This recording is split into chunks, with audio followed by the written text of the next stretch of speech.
Hello, everyone. My name is Dr. Cynthia Bainbridge, and you are joining our IRB webinar. It's 1:55. The webinar starts at 2 o'clock, so we will allow time for our participants to join in. We have a big group today, an exceptionally big group today, which we're very excited about. Right now we have approximately 1,000 participants, or 1,000 individuals who have registered for the webinar. So the fun part of this will be to see how many actually join in. We had the opportunity to increase our webinar participation to allow for this big group, and so we're excited to have everyone join. So as we're waiting for the rest of our participants to join in, you'll see some guidelines here on the screen. I'll spend a little bit of time talking about that at the beginning of the webinar.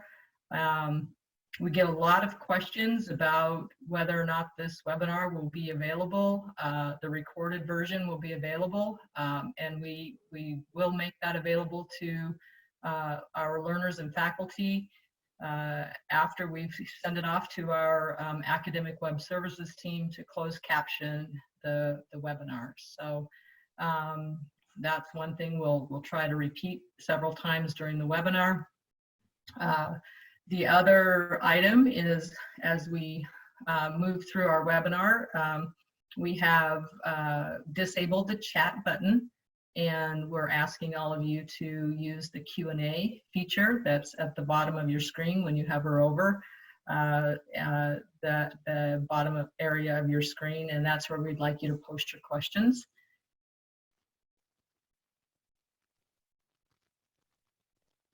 And for those of you that haven't attended a webinar before, this is a bit of a one-way transmission in that we can't see you, and you also cannot, verbally jump into the webinar to ask questions. That's why we use the Q&A feature, but you can see us and hear our various presenters. And the reason we do that is because of the large size of the webinar, and then we also want to record those questions in our Q&A so that we can develop some materials around that to continue to support you in the IRB process.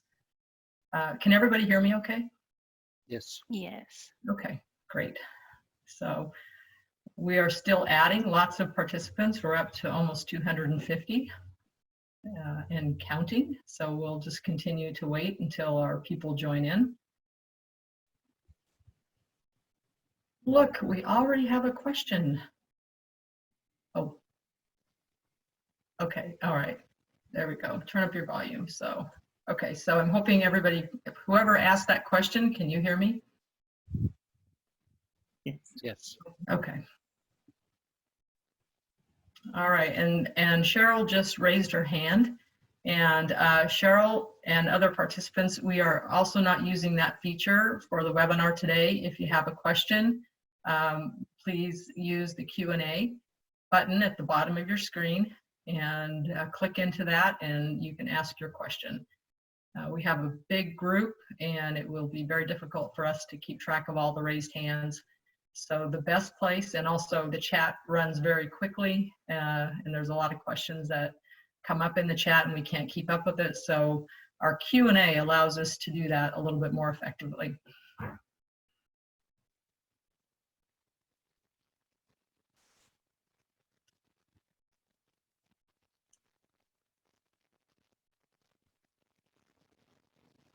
Okay. All right, so a few people are just reporting in. We have a question from Kenneth. We'll respond to that through a typed response here. One of our folks will do that. We've got another minute or two, so we'll give additional time here for some folks to join in.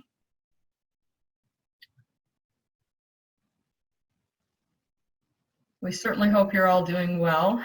And I guess one thing I will let you all know is that we are having a big thunderstorm where I'm located. So you might hear that in the background, I'm not sure.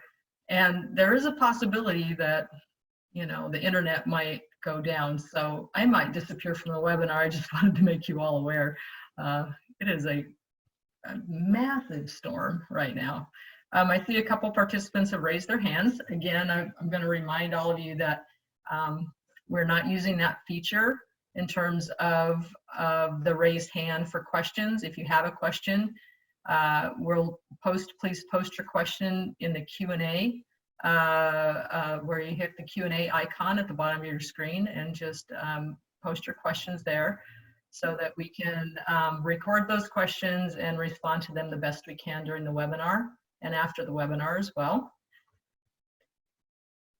All right, it is 2:01 and we still have folks joining in, so I'll give it another minute or so before we start the webinar. And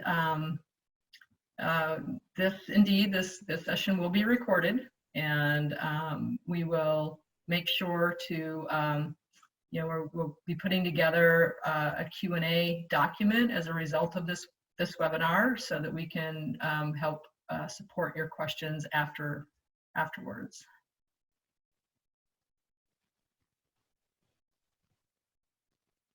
All right. So webinars on IRB are always helpful, and so I think that you'll benefit from being in the webinar.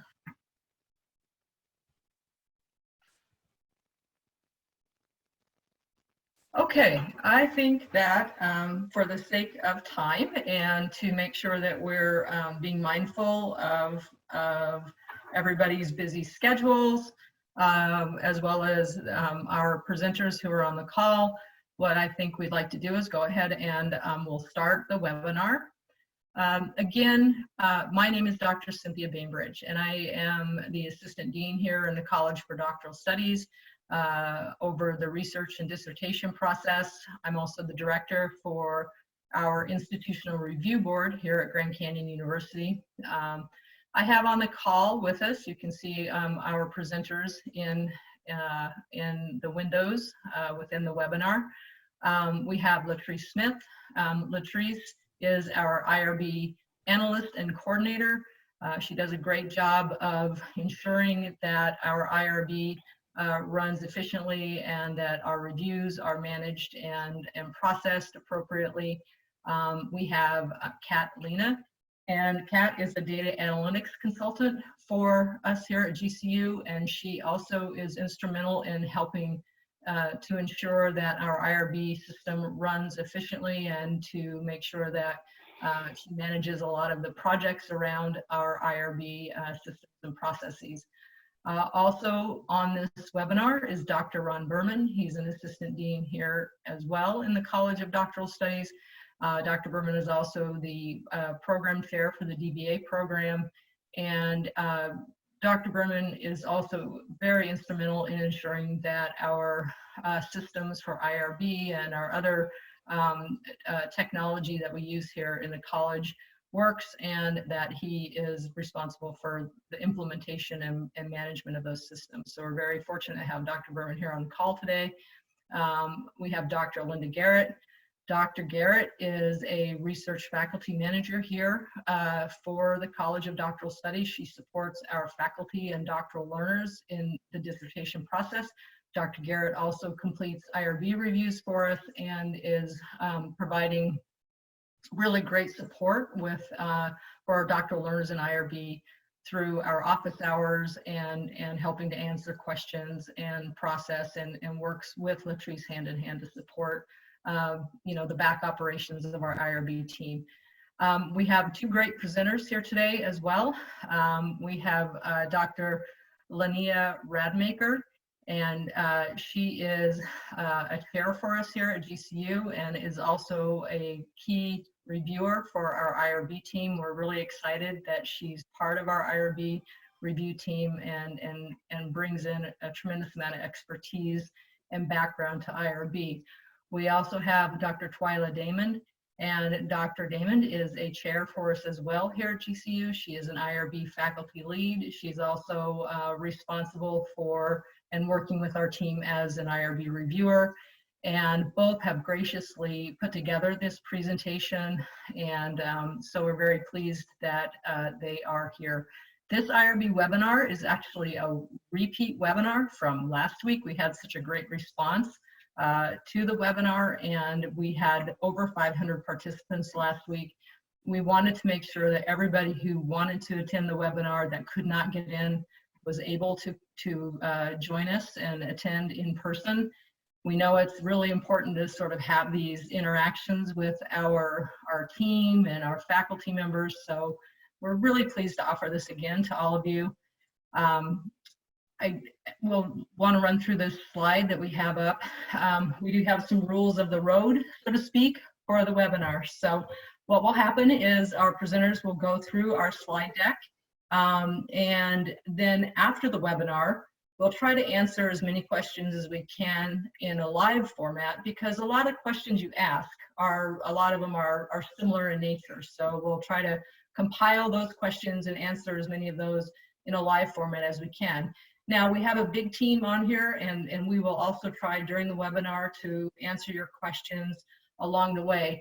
Now, when it comes to questions, number one, we want you to use the Q&A button, as we mentioned, because that will allow us to log better and sort of be able to manage the questions in a better way. And then also, in terms of the types of questions, I know a lot of you have questions about your personal study, something related to your project. And while we will try to answer, those questions, sometimes those are better addressed through sending your question to our IRB email, and we'll provide that information at the end of the webinar. Coming to our office hours, again, we'll provide that information about office hours at the end of this webinar, so you have that information. But we really try to keep your questions specific to this particular webinar and the topic, and data collection strategies around issues related to COVID and managing your participants, etc. We know that you have a lot of questions about IRB, but it's very much it's impossible to really address each personal question. So if you have questions about your program of study or your dissertation process or residencies, things like that, those are questions that you need to work with your student service counselor on, and we just will not address those during this particular presentation. It's not that we are not interested in helping and supporting you, it's just that given the time constraints of the presentation and what we're trying to accomplish. So those kind of related questions really need to be directed towards your counselor, and they'll figure out a way to help you get the answers you need.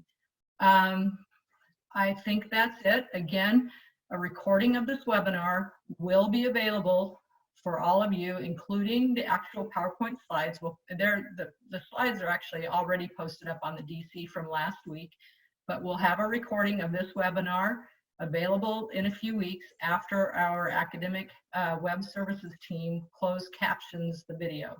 That is a requirement by the institution, and we'll get that out to you as soon as we can. So with that, let's move to the next slide, and I'm going to turn this over first to Dr. Rademacher, and she will kick off the webinar for us. So thank you very much again for attending and taking time out of your schedule. We hope you all are staying safe and healthy, and we hope this presentation will be helpful to you. Thank you. Thank you, Dr. Bainbridge, and welcome to everybody. We're really glad that you're here, and we really want to work to help answer your questions about collecting data during this time of a pandemic and where we are staying safe and socially distant from people. So if you want to go to the next slide, I will talk a little bit about the agenda. We're going to talk about CDC guidelines and the GCU guidelines. Recruitment and participant eligibility are really important. Online data collection approaches for both qualitative and quantitative data, and then provide some open source databases that could be an option for gathering data in this time. Okay, next slide, please.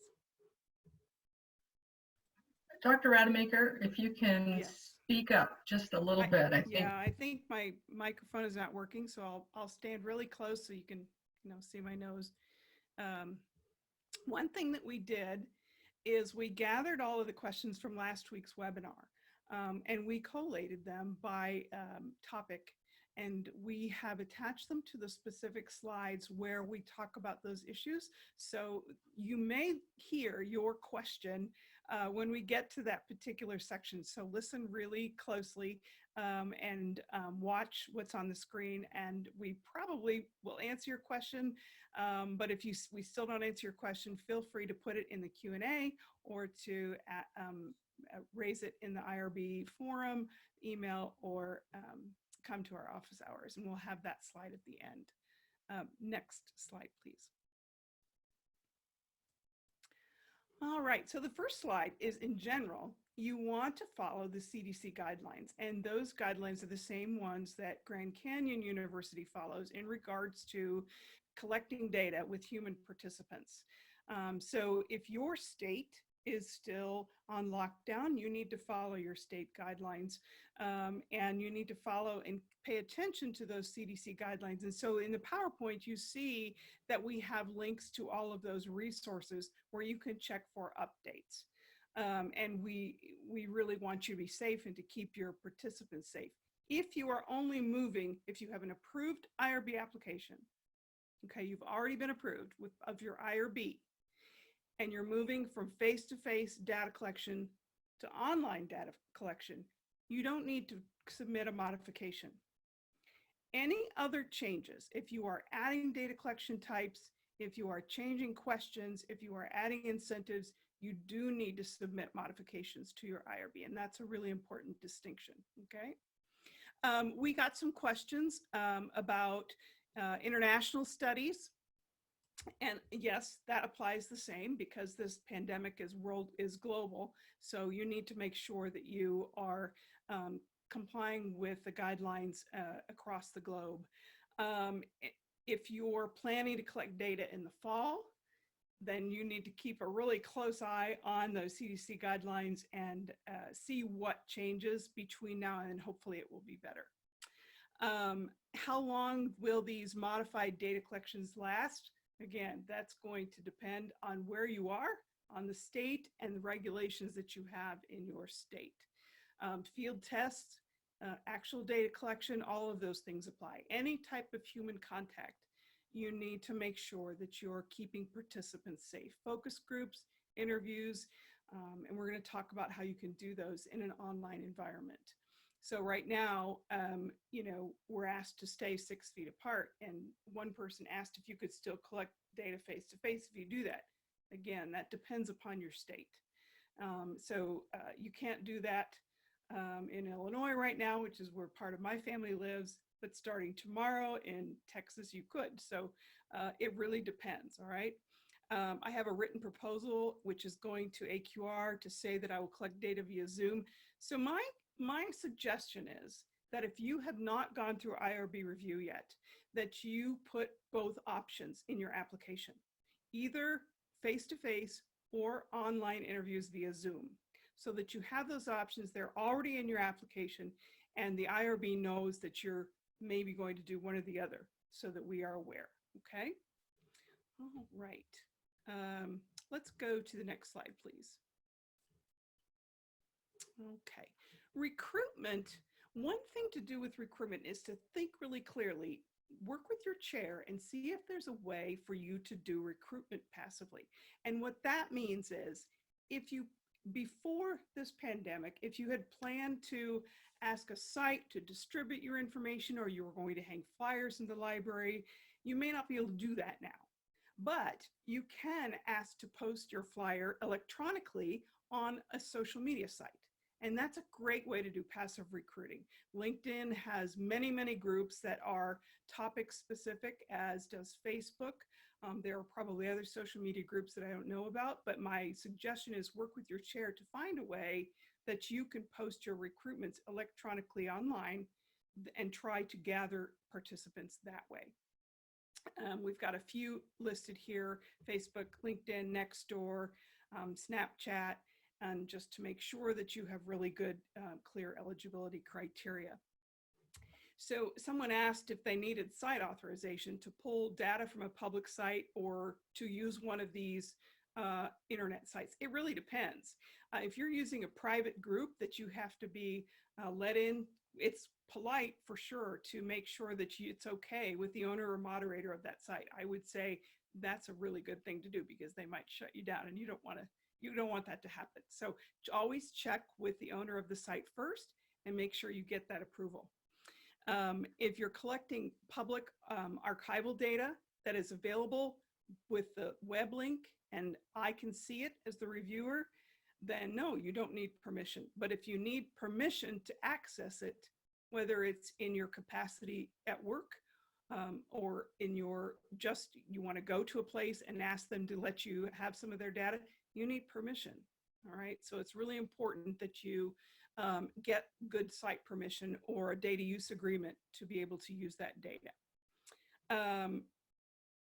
Yes, you need site authorization if you're using, again, that was one of the questions from last week. If you're using LinkedIn or Facebook and it's an owned group, they might want you to just check with them first.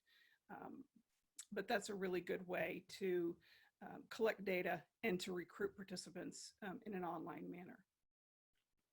Okay, next slide, please. We had a couple of questions about site authorizations expiring. So make sure that you check the date of your site authorization. If you've been working on your IRB application for a long time or you're not quite through with your proposal, then make sure that it is less than a year old. We need it to be within a year, okay? All right. Now we are on to eligibility criteria. This is one that I think stops a lot of applications on my desk. Is the eligibility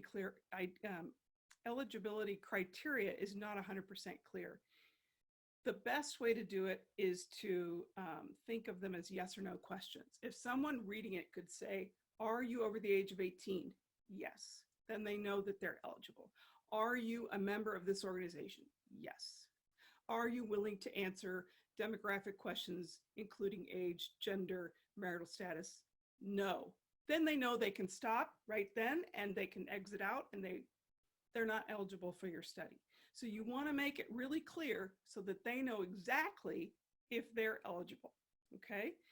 In all cases, if you make any changes to eligibility criteria, you need a modification. You need to make sure you're working with your chair on that, okay? All right, next slide, please. All right, so here are some specific ideas. You were collecting data face-to-face. You were going to do in-person interviews or give a survey to participants in a professional development seminar. You were going to give it to them face-to-face, but you're now going to, they took the professional development webinar online, say, and you're going to send them the link so they can take your survey at the end electronically. That's not really a change in data collection. It's just a change from you being there to you being online, okay? And you don't need a modification for that, as we said. And again, I'm going to repeat this again because this is really important. If you have not yet gone through IRB, make sure you put plan A, B, and C in there. You'd like to do it face-to-face, but if I can't, here's my alternative plan, okay? It doesn't have to be 3, you can do A and B, but make sure that you have both alternatives in there so that we know that you're planning to do this if other things fall through. The more you can tell us, the better it is for us to understand and determine the risk versus benefits, all right? Make sure that you update your informed consent if you are through IRB approval and you're changing from face-to-face interviews to online interviews. Make sure you change that to say, the research activities will be an interview conducted online via Zoom for approximately 60 minutes. That's very important to say to them. And your recruitment material as well. So they know that you're not putting them at risk and you are not asking them to come meet you somewhere, and they might be very nervous about that, okay? So someone asked, again, I think I've answered this. I'm making my first changes to my IRB application during this revision. So you've submitted your IRB, you've got revisions, and you're doing the revisions right now. My suggestion is that you change it now in the application. Say I'm going to do online interviews. In the recruitment, you change it, and in the informed consent, so that all three of those things align really clearly. Okay. Is there a required statement re-COVID-19 pandemic that GC requires on their informed consent? No. I think everybody is aware of that. You are welcome to say that because of the pandemic, I'm doing these interviews online. That's fine to say. You said if we went from face-to-face to online, we update chapter 3 and 4. So that is a question for your chair about where the revisions go.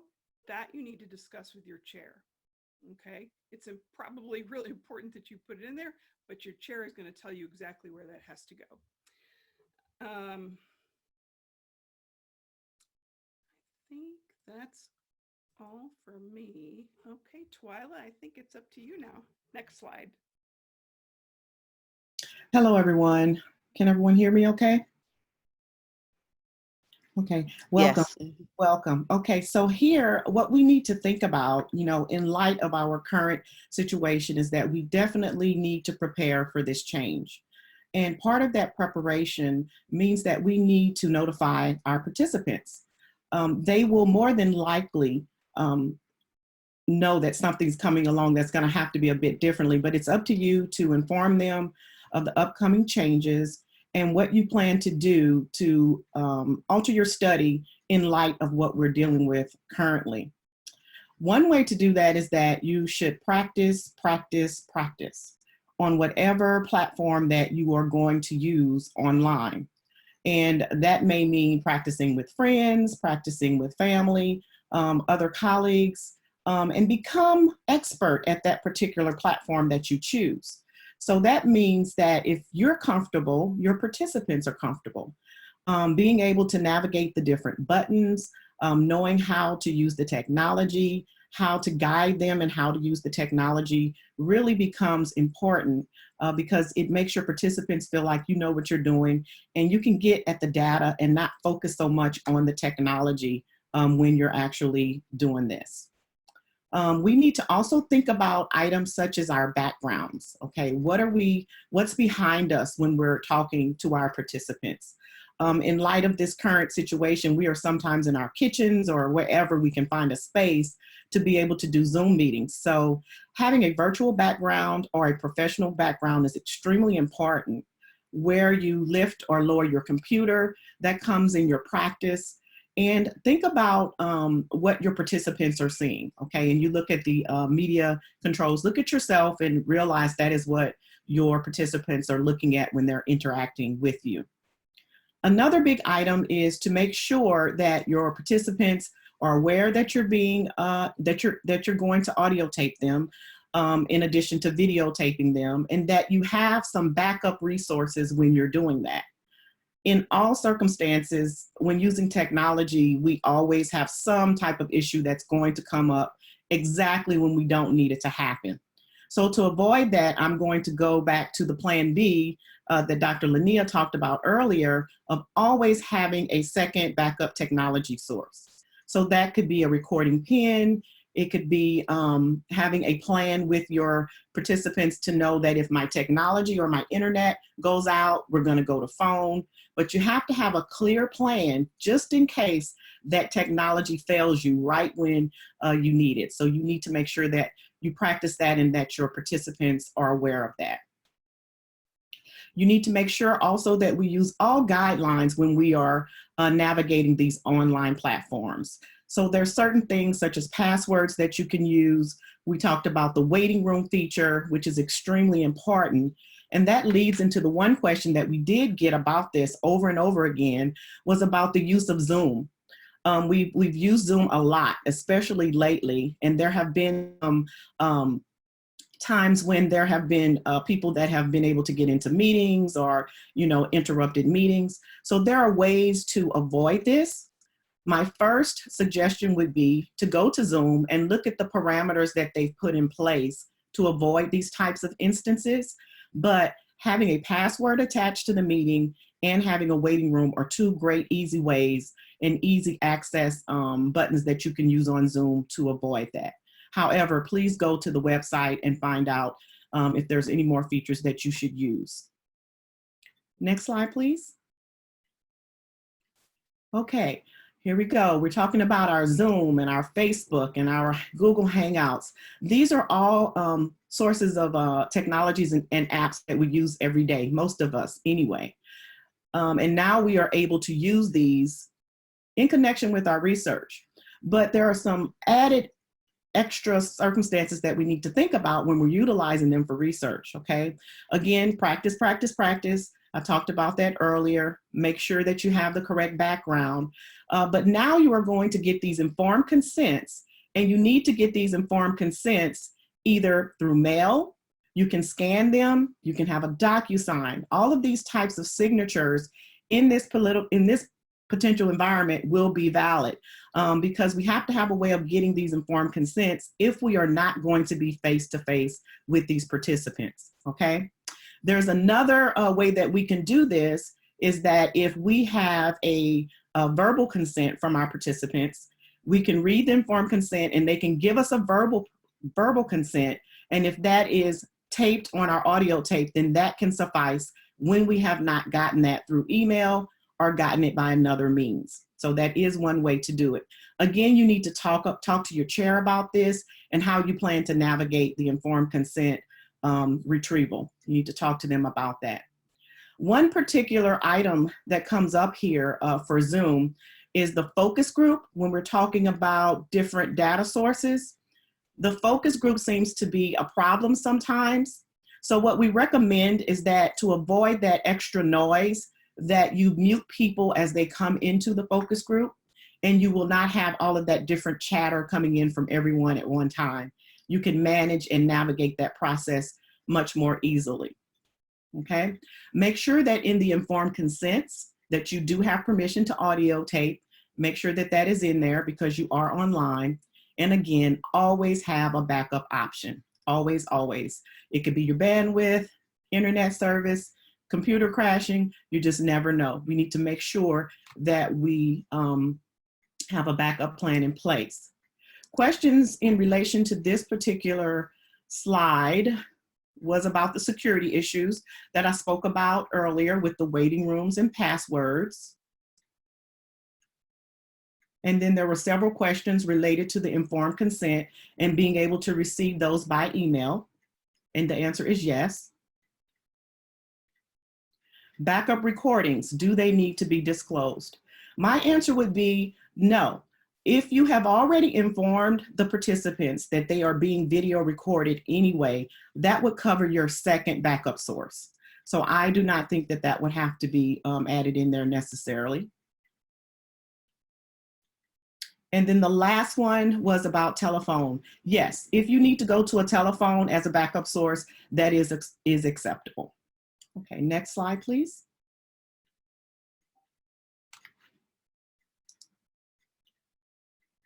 Survey platforms. Now we're going to talk about some of these third-party collections. There are many, many, many. There's not enough slides to talk about them, but there's Qualtrics, there's Prolific, MTurk, MindGarden, SurveyMonkey, most common. The biggest item here that I want students to realize is that these particular apps cost money.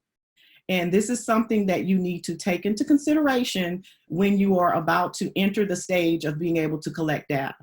Because depending on how you use these services, there is a price attached to it. So that's something that you definitely need to consider.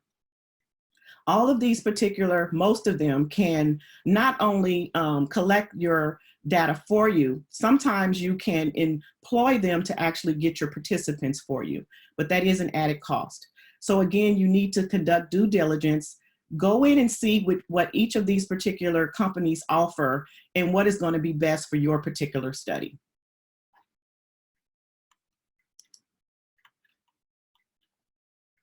Okay, the questions attached to this particular slide were if these companies could handle qualitative and quantitative questions. Most of them can handle both.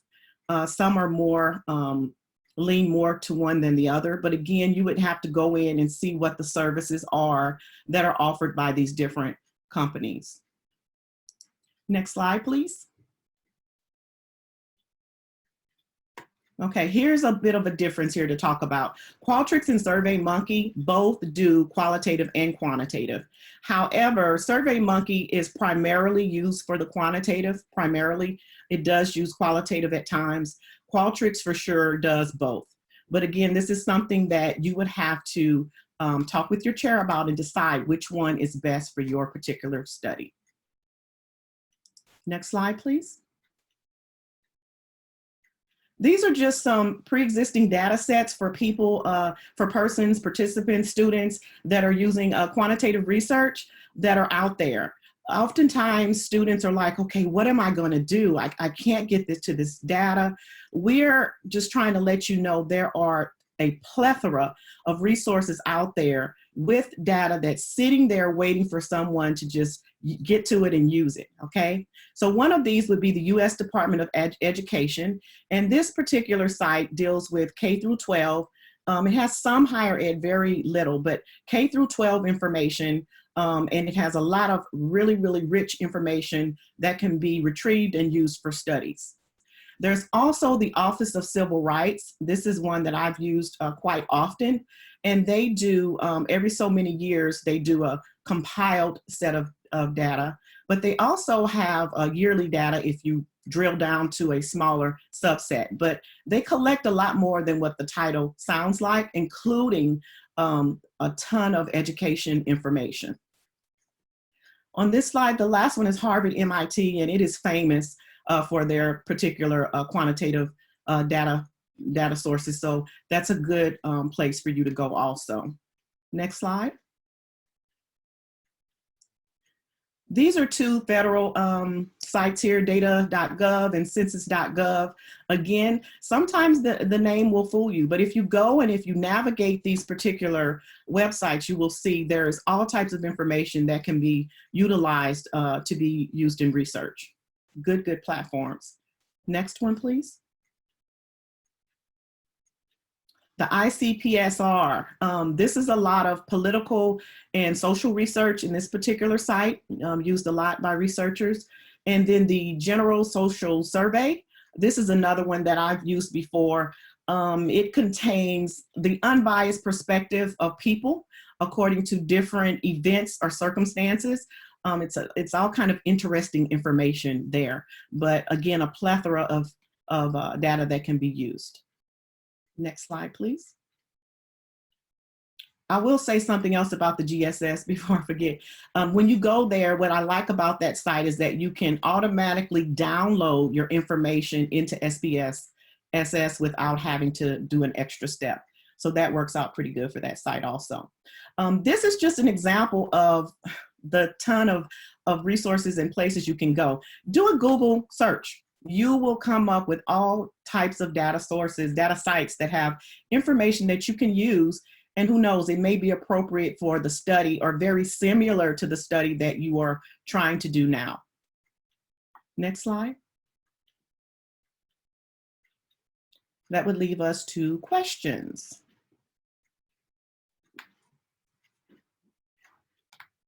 All right. Thank you, doctors, for the presentation. And we really appreciate it. And so now we've actually been able to keep up with a lot of great questions that you've all answered in the Q&A. So we really appreciate that.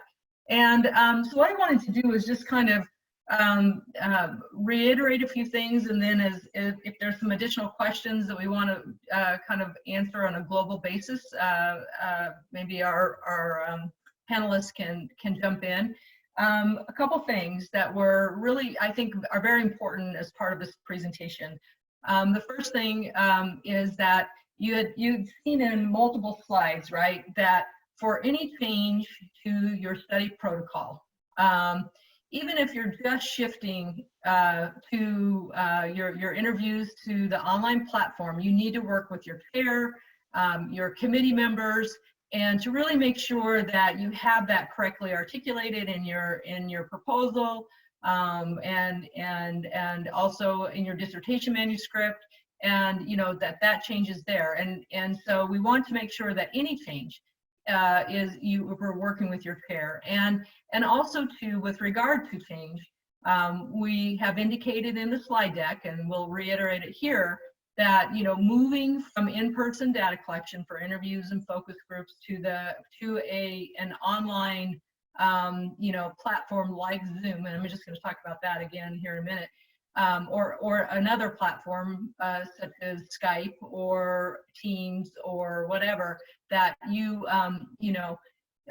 that you don't need to do a modification request, right? That shift to doing your interviews or focus groups, if you'd originally planned those in person to online, you don't need to do a modification request. But if you change any other aspect of your study, anything else in your recruiting protocol or how you're going to collect the data, things like that, then you need to make sure that you submit that modification request. I did have a question. Well, if I was planning to do interviews anyway, and I'm just shifting to online, should I change my informed consent? Yes, you need to let your participants know that this is how the data will be collected.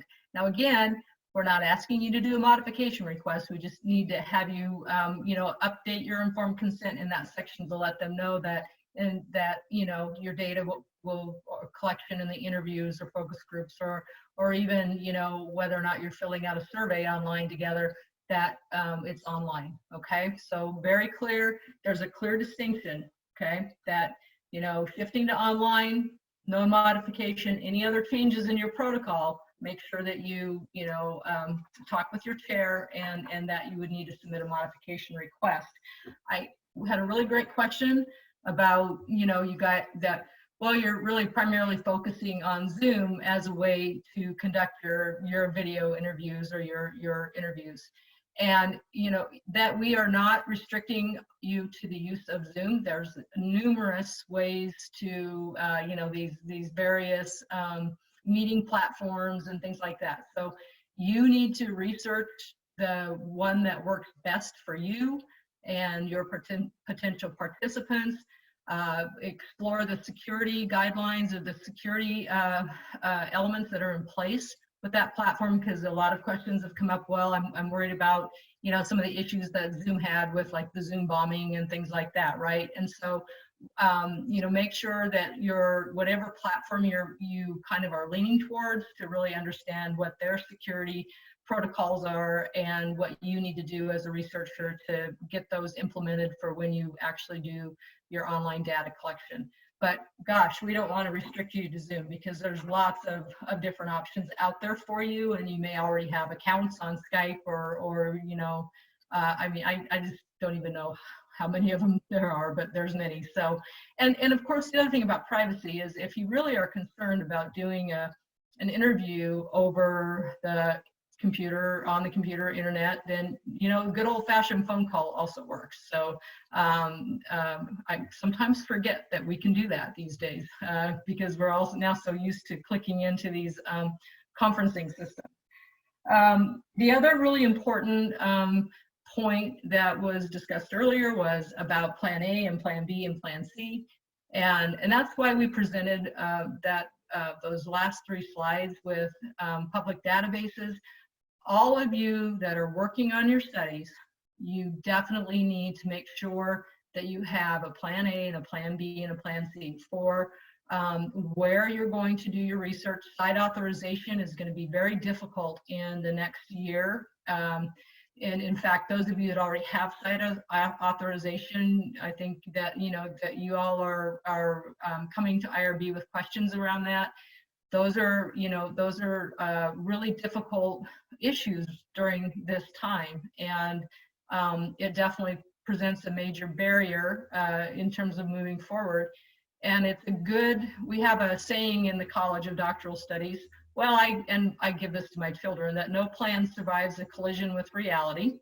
And so we have collided with reality in a big way that's really impacted our lives in so many ways. So your research is being impacted, and this is where you will really need to think about what I need to do in order to access my site, and what timeline might that be available, and who do I contact, and how do I kind of pull all of those pieces together to really figure out if I'm going to be able to do my study at that site. And then you might have to go to a different site. You might have to come up with a different data collection approach and things like that. So this is where we want you to work closely with your chair and your committee members to think about that. But that's an important thing. And the last item is the e-signature. And we did talk about that, and I think that's an important element of this presentation, that there are different ways to get signatures for your informed consent, or that you have approval from the participant to participate in the study. So, you know, e-signatures in a recorded session with your participant, if they agree to participate after you've read through the informed consent together. A fax will work, you know, an email approval will also work. So we're, you know, trying to create options that will allow you to do your study that under normal circumstances, we might be a little more, you know, demanding in terms of an actual signature on a document. But in these times, we know that some of that will be difficult to do. So with that, I will, oh, and I have one other item. For those of you that are going online, one of the things that we really want to stress to you all is the importance of having a professional background when you are working with your participants and creating a professional environment so they feel comfortable while you are, you know, conducting your interviews or focus groups. So, for example, I have a virtual background, and depending upon your computer capacity with whatever platform they will often have that feature available, or just make sure that you're in a, you know, a nice place in your home. It's been really interesting to watch all of the news casts and reporters and where they choose to, you know, set up for their interviews and things like that. And so you get a little bit of a glimpse into a person's life when, you know, they have their background set a certain way. And I think that as researchers, you want to represent yourself in the most professional way possible when you are,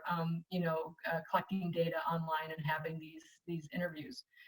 So with that, I'm going to stop and see if we have other questions that have come up that our other webinar presenters would like to address.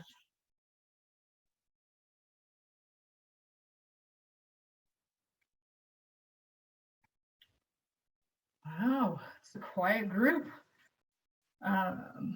Okay.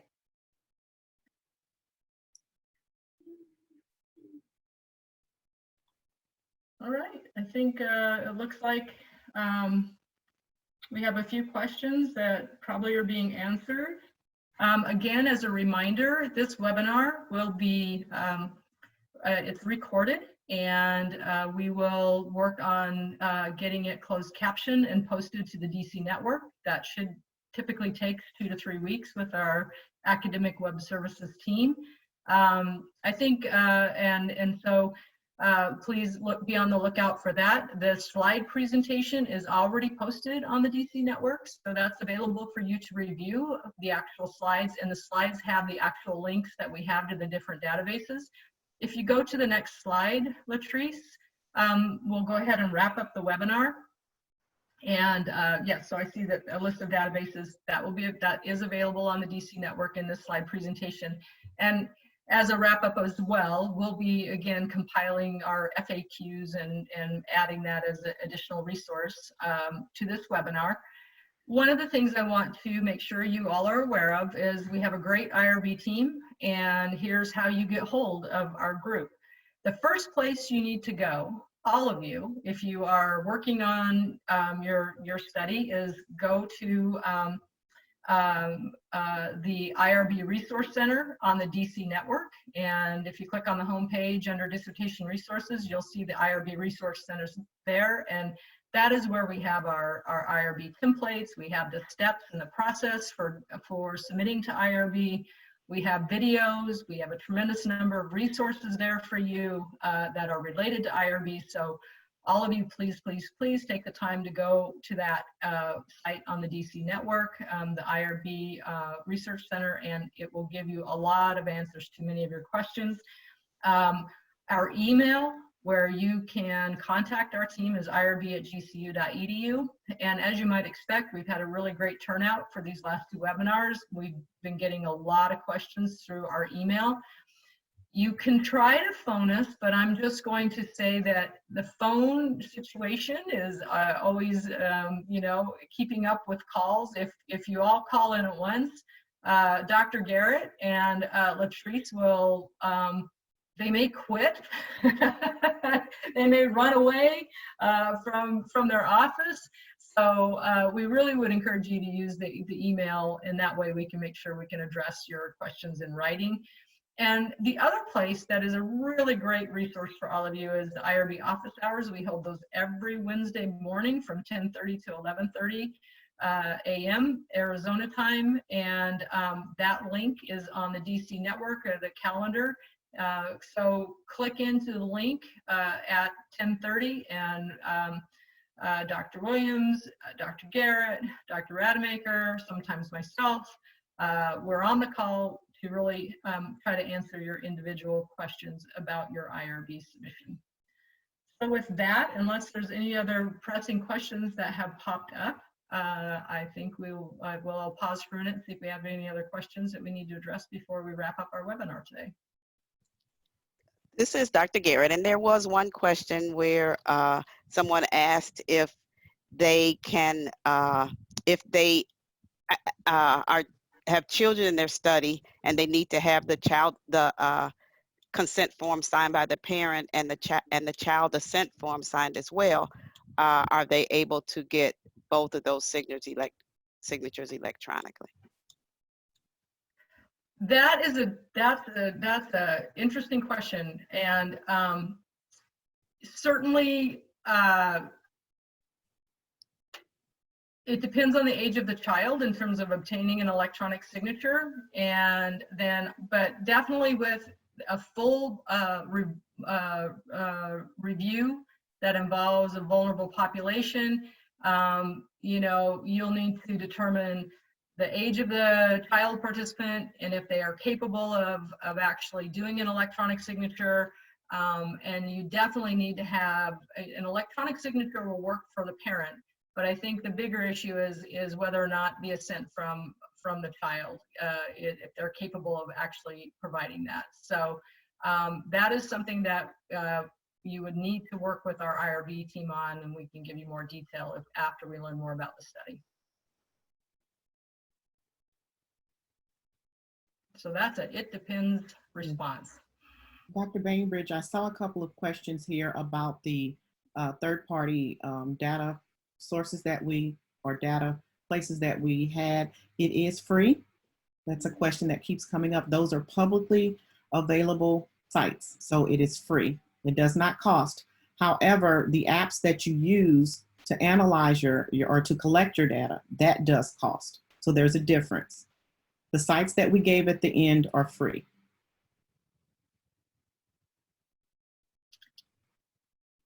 And we've had some questions about a GCU background, and I will check with our leadership team and see if we can post a couple of potential options for you all to have a GCU background if you have that capability on your computer. So we'll look into that, check the DC network.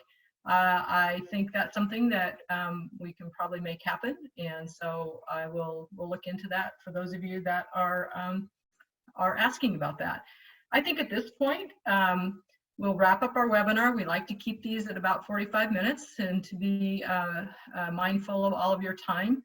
Again, the webinar will be posted on the DC network once we get everything in shape the way GCU likes to have those webinars presented.